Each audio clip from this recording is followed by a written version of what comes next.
Hi, I'm Dr. David McFadden. And I'm Dr. Debbie McFadden. And we're a husband and wife marriage counseling team. We work together and specialize in rescuing marriages that are on the brink of divorce. We like to work with couples that are really struggling to see if they can find hope for a future together. And our goal is to get them on a pathway where they're finding a fulfilling relationship together. We've got an upcoming event that we wanted to tell you about.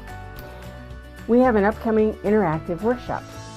It's being held at West Ridge Community Church in Elgin. And it's Monday night, September 16th, from 7 o'clock to 8:30. Our topic is how to overcome some of the common barriers to communication in your marriage.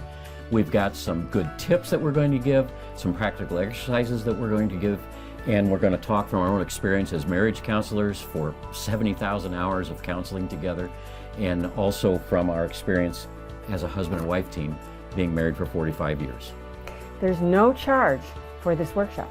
However, you must register because it will help us to know how many of you are going to be there so that we'll have enough handouts and outlines for you.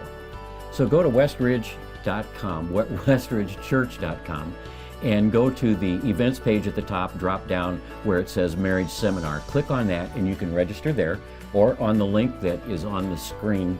Oh, it's not on the screen, but as soon as we're done talking, it will come up. Click on that, it will take you to the site and you can register. We really do hope to see you there. Yes, we do.